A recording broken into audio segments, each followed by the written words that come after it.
থাকবে জান্নাতুল ফেরদাউসে, আমরাও থাকবো ফেরদাউসে ইনশাআল্লাহ। পড়েন, এত বিশাল জান্নাত, কোনো ধাক্কা ধাক্কি নাই।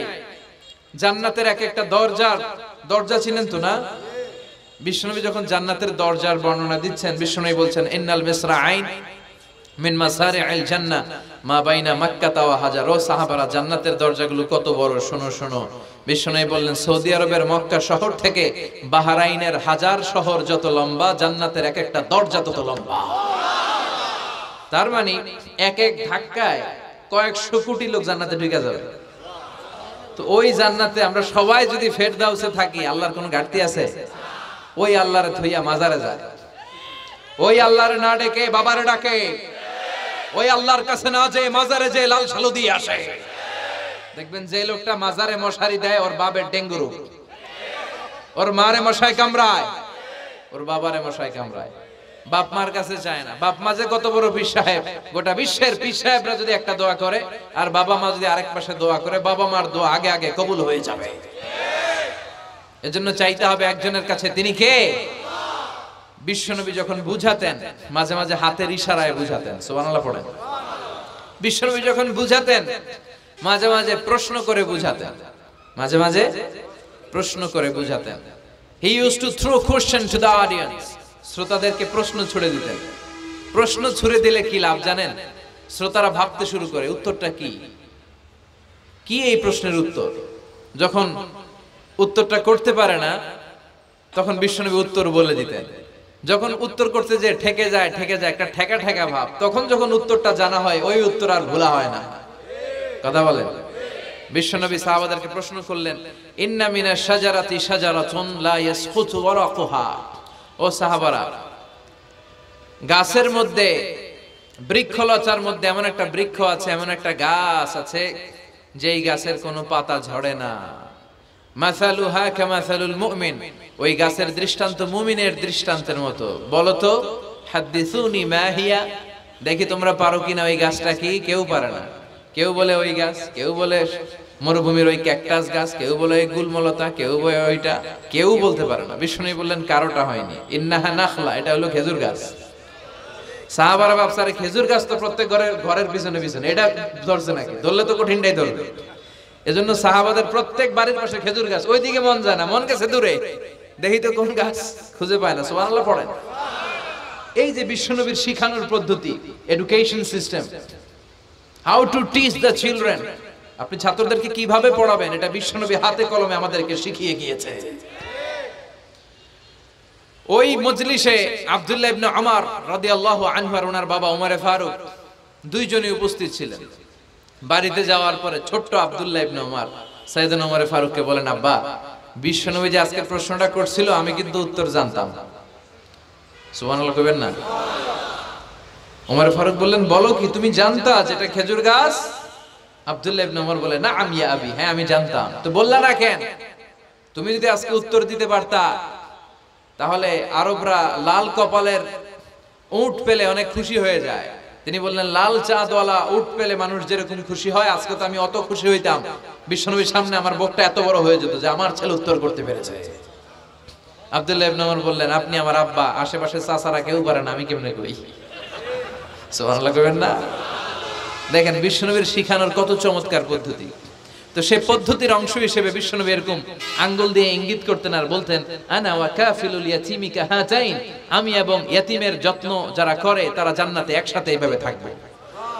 আবার কিয়ামতের বর্ণনা দিতে যে বিশ্বনবী বললেন, আনা ওয়া সাআতু কাহাতাইন, আমি আর কিয়ামতের এরকম পিঠাপিঠি, আমার আর এই দুইটা আঙ্গুলের মাঝখানে যেমনি তেমন ব্যবধান নাই, আমি আর কিয়ামতের মাঝখানেও তেমন ব্যবধান নাই। চিল্লায় পড়েন আল্লাহু আকবার।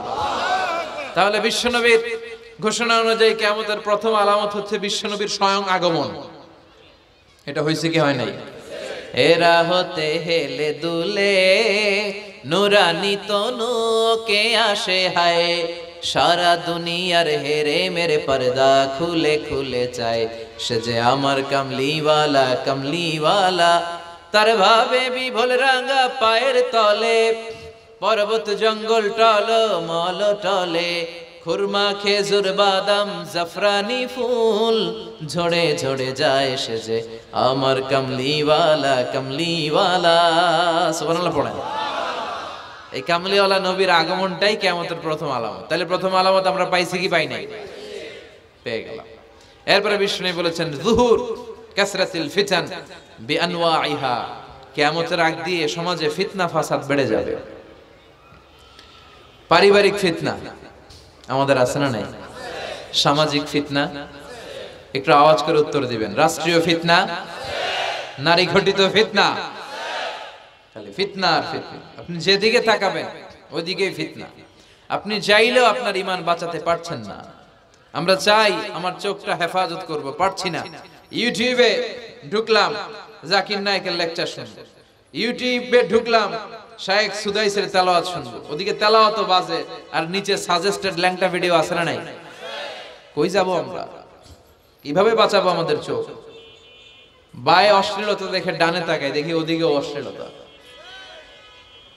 আবার বায়ে তাকাই ওখানে অশ্লীলতা, সামনে তাকাই অশ্লীলতা, আবার পেছনে তাকাই অশ্লীলতা, নিচে তাকাই অশ্লীলতা, উপরে তাকাই ওদিকে অশ্লীলতা। আমরা যাব কই? আর নাযার সাহামুন মাসমুম মিন সিহাম ইবলিস, এই দৃষ্টি শয়তানের বিষ মাখানো তীরবানের মধ্য থেকে ভয়ঙ্কর তীর।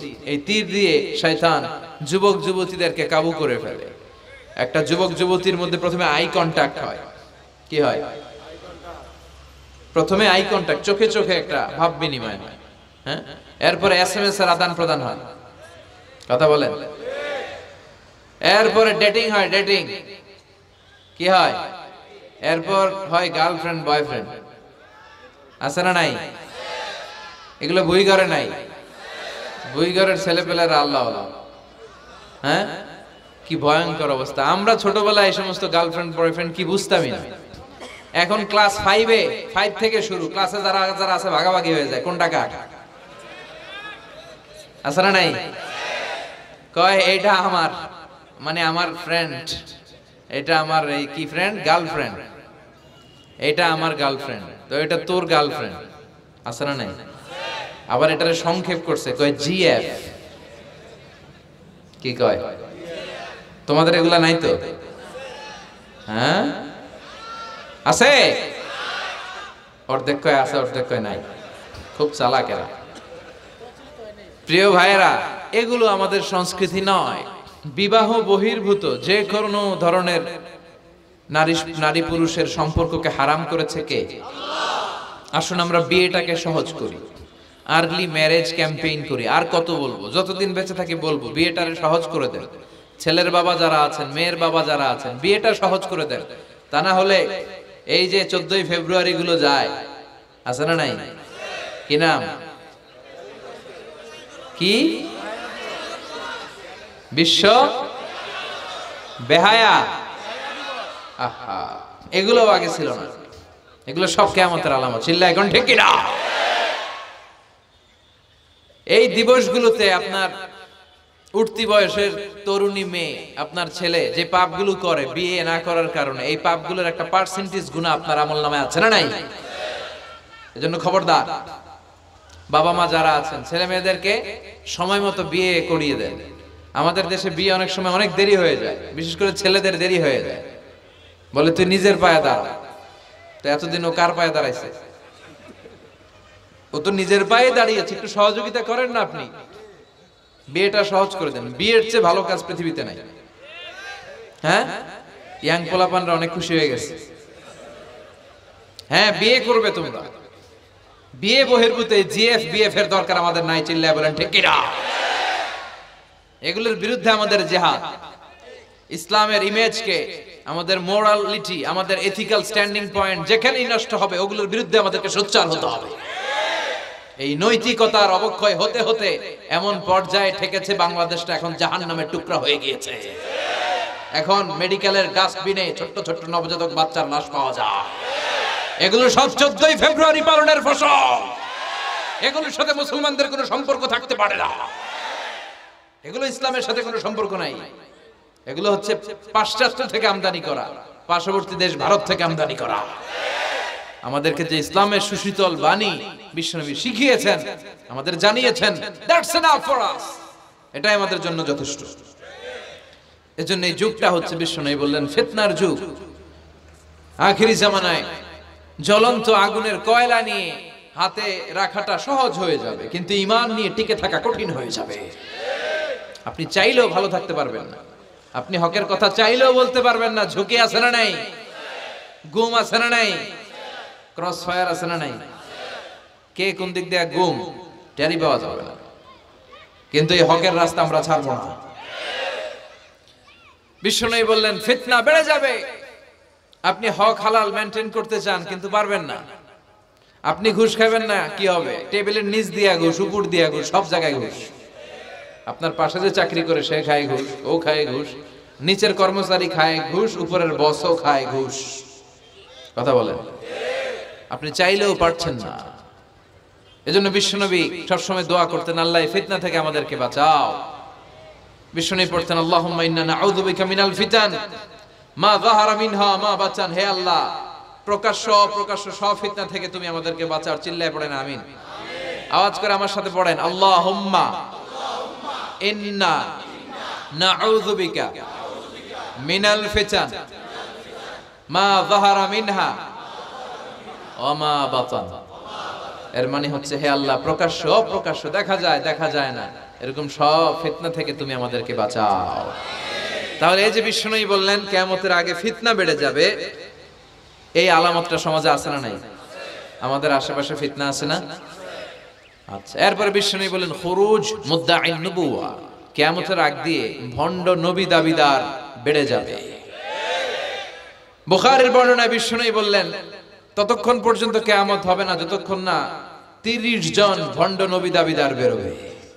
ভণ্ড নবী দাবিদার, একটাও নবী না। কুল্লুহুম কাযযাবুন দাজ্জালুন, সবগুলো মিথ্যাবাদী, কাযযাব আর দাজ্জাল। বিশ্ব নবী হচ্ছেন সর্বশেষ নবী। আমার নবীর পরে আর কোন নবী আসবে?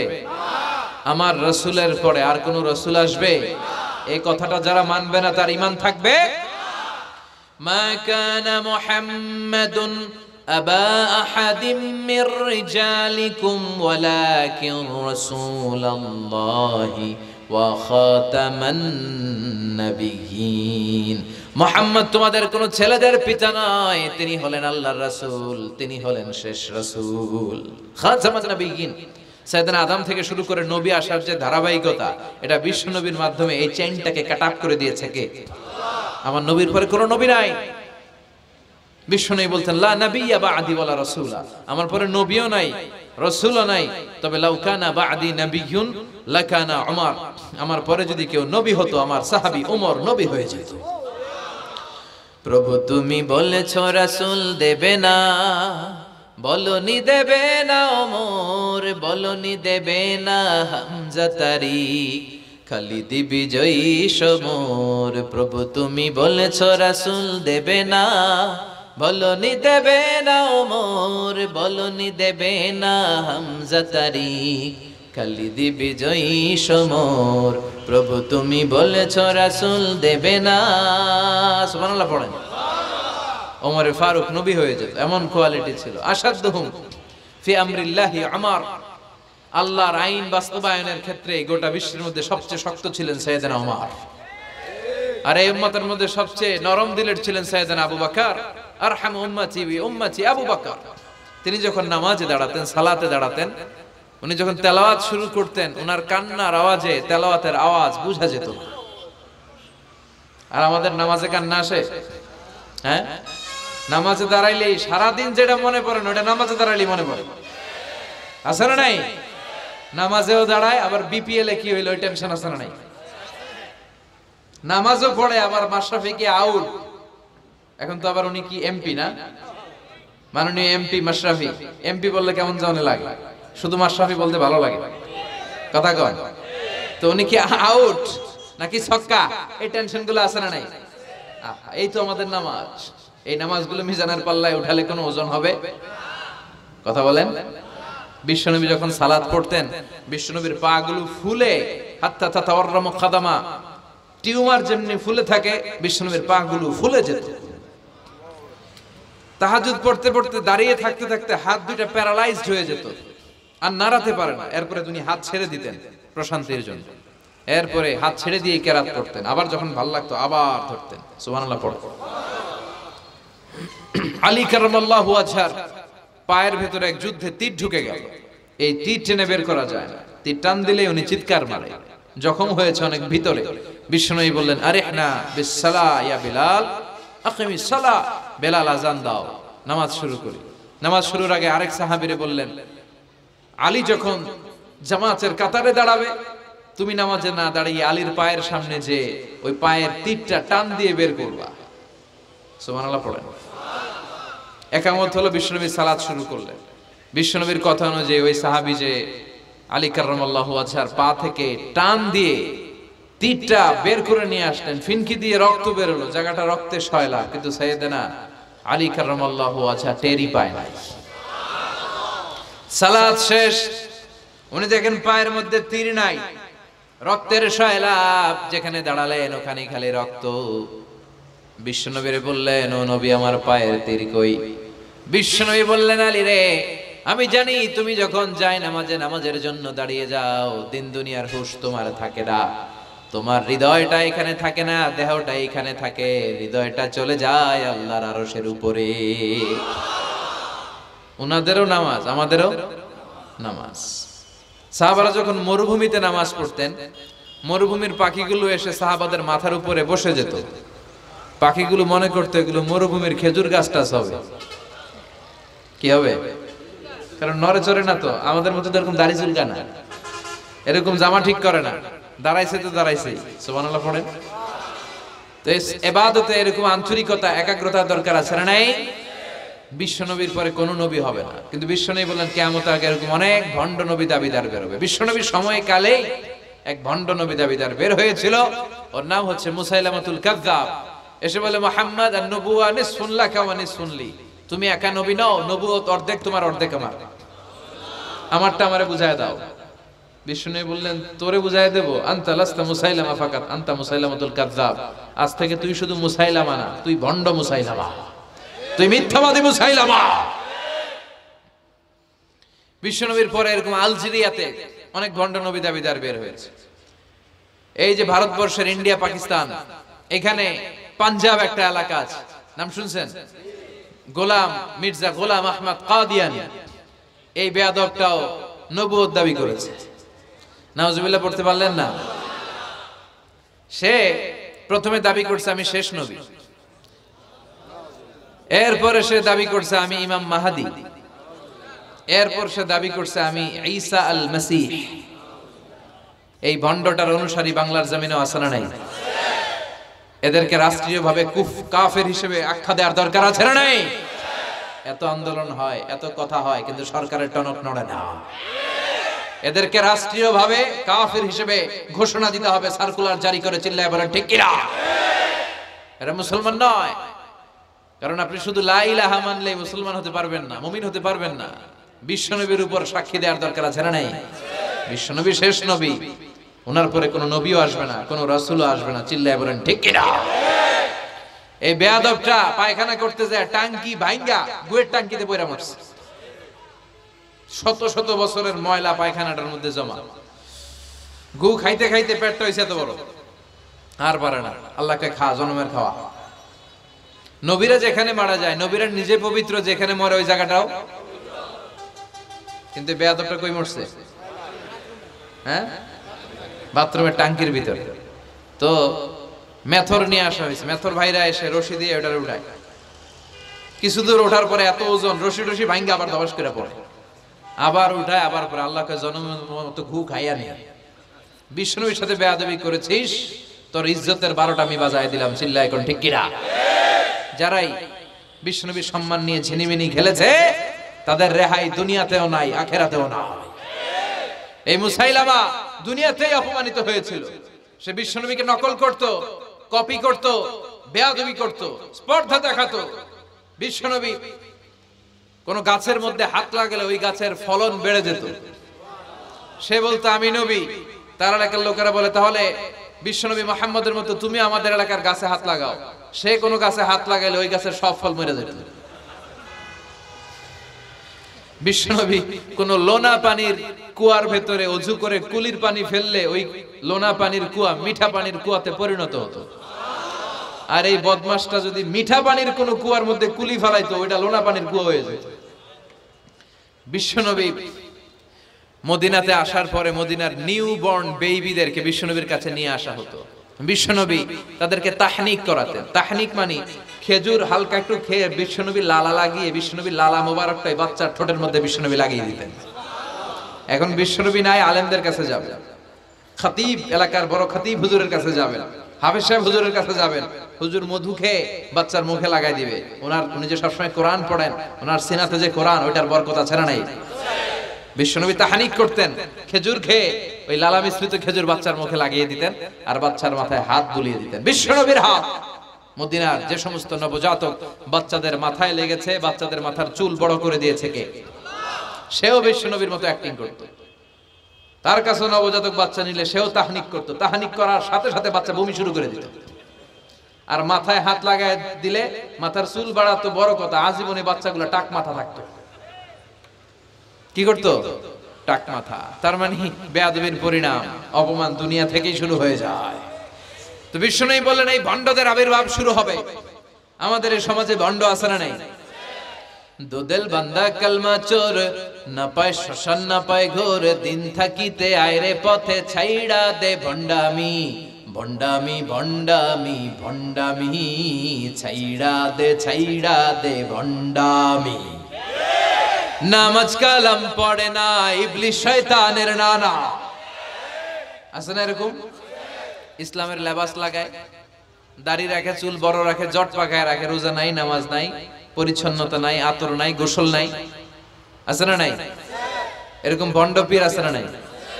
হক্কানি পীর যারা, তাদের বিরুদ্ধে আমার কোনো কথা নাই, কারণ এদেশে অনেক লক্ষ লক্ষ হিন্দুরা এই হক্কানি পীরদের হাতে হাত রেখে কালিমা পড়ে মুসলমান হয়েছে।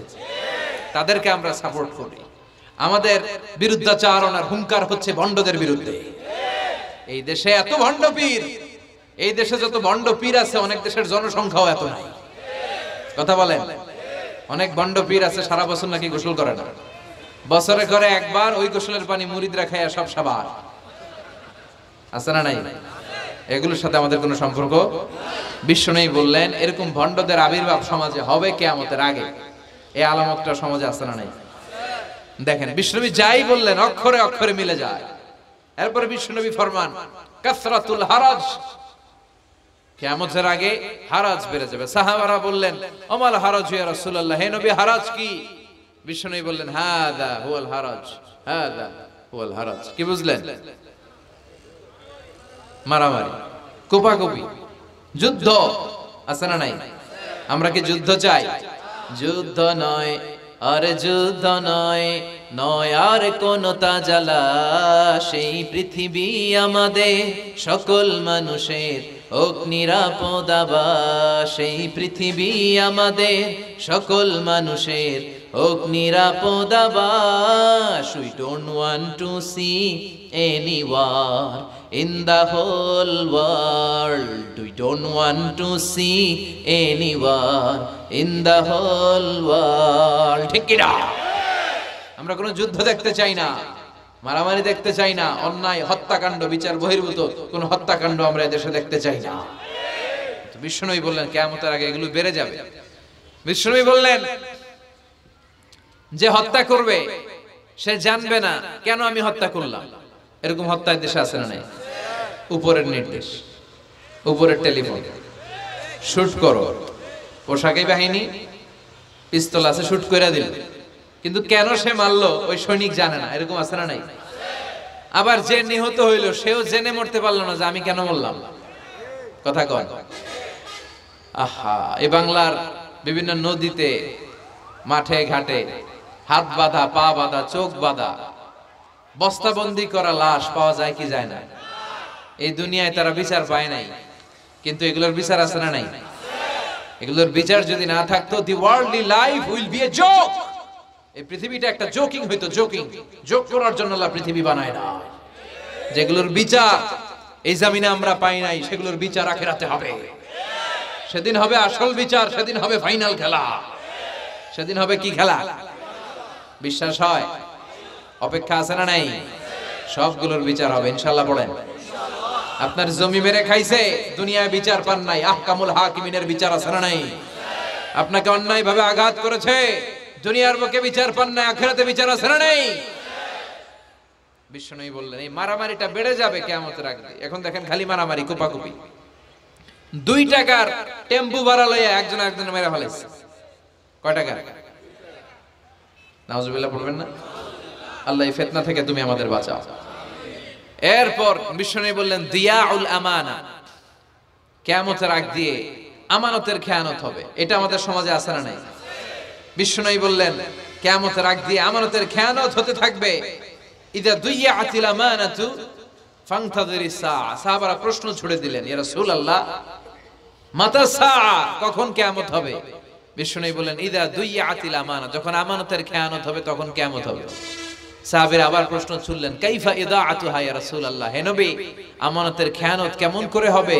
বিষ্ণু বললেন ইদা উসিদাল আমরু ইলা গায়রি আহলিহি ফান্তাযিরিস সাআ, যে লোকটা যেই চেয়ারে বসার যোগ্য নয় তাকে যখন ওই চেয়ারে বসিয়ে দেওয়া হবে তখনই কিয়ামত হয়ে যাবে। এরকম আমানতের খেয়ানত তো ভুইগরে নাই। ধরেন একজনের আপনারা প্রধান বক্তা হিসেবে দাওয়াত দিলেন, জানে না কোরআন, জানে না হাদিস, জানে না বক্তৃতা, এটা কিয়ামতের আলামত না? এটা আমানতের খেয়ানত না? এই দেশের শিশু বক্তা আছে না নাই? কথা কন। আহা, এদিকে আর কি মানুষ হয়েছে? শিশু বক্তা হইলে 3 গুণ হবে। বিল্ডিং টিল্ডিং ভাঙ্গা, প্যান্ডেল ম্যান্ডেল ঘুরলা, অবস্থা সারা। এত মানুষ, ও যে কি বলে ও নিজেও জানে না, কি যে জানে না ওইটাই জানে না। সবকিছুর একটা বয়স আছে। তোমাকে পড়াশোনা করতে হবে, তোমাকে ডিগ্রি অর্জন করতে হবে, তোমাকে জানতে হবে, তোমাকে বিশ্লেষণ করার, অ্যানালাইসিস করার ক্ষমতা রাখতে হবে। ছোট বাচ্চা যদি মুরব্বির মতো কথা বলে আমরা এটার বেয়াদব বলি। আপনারা বই করে কি বলেন? বেয়াদব। পাশে খতিব সাহেব হুজুর, এখানে হাফেজ সাহেব হুজুর, এখানে ইমাম সাহেব হুজুর, এখানে কামিল মাদ্রাসার প্রিন্সিপাল, এখানে জগৎ বিখ্যাত মুহাদ্দিস, আর সে বেয়াদবের মতো পায়ের উপর পা তুলে আঙ্গুল নাড়িয়ে নাড়িয়ে কথা বলে। এটা কিয়ামতের আলামত।